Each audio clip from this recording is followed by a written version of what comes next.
আচ্ছা ম্যাডাম, দশ মহাবিদ্যার এক ভয়ঙ্করী রূপ হচ্ছে ছিন্নমস্তা দেবী। তো এই ছিন্নমস্তা মায়ের সৃষ্টি এবং তার মাহাত্ম্যের ব্যাপারে একটু আলোকিত করুন। হ্যাঁ, এই ছিন্নমস্তা মা নিজেই নিজের মাথা কেটে ফেলেন। শুনতে ভয় লাগছে তো, কিন্তু এর পেছনে রয়েছে চরম এক আত্মত্যাগের কিন্তু বার্তা। একবার মা পার্বতী দুই সখী ডাকিনী ও বর্ণিনীকে নিয়ে সঙ্গে নিয়ে গঙ্গা তীরে স্নানে গিয়েছিলেন। তো স্নান শেষে সখীরা ক্ষুধার্ত হলে দেবী নিজেই নিজের মাথা কেটে দেন। ডাকিনী যোগিনীও বলা হয়। তার রক্ত তিনটি ধারায় বের হয়। তখন দুই ধারায় সখীরা পান করেন আর এক ধারায় এসে পড়েন দেবীর নিজের মুখে। এই আশ্চর্য ঘটনা থেকে কিন্তু মা ছিন্নমস্তার জন্ম। আত্মবলিদান ও ইচ্ছার উপরে জয় ছিন্নমস্তার মানেই হলো। ছিন্নমস্তা হলেন জীবনের সবচেয়ে শক্ত বার্তার একজন দেবী।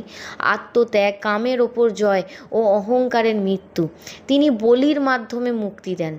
তন্ত্রে তাকে প্রচণ্ড চেতনা বলে গণ্য করা হয়।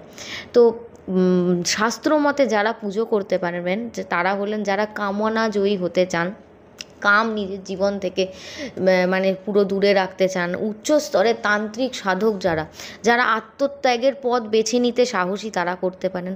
অবশ্যই যারা করবেন না, দুর্বল চিত্তের মানুষ, বিষণ্ণ যাদের মনোভাব ও আত্মহননের প্রবণতা যাদের বেশি, এছাড়াও যারা নিয়ম মানেন না বা গুরুহীন সাধনায় বিশ্বাস করেন, তাদের জন্য কিন্তু এই সাধনা নয়।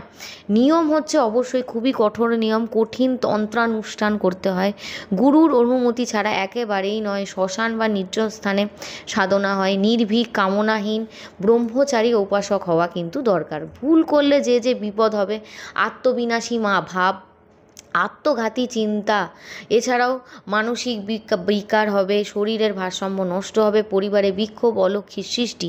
ছিন্নমস্তা দেবী কিন্তু সেখানে আত্মত্যাগী কিন্তু আমাদের জীবনের চূড়ান্ত শক্তি।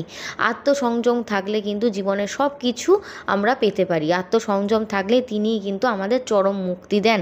তাহলে যাদের জীবনে সাহস আছে নিজেকে জয় করার, তারা অবশ্যই কমেন্টে জয় মা ছিন্নমস্তা লিখতে ভুলবেন না।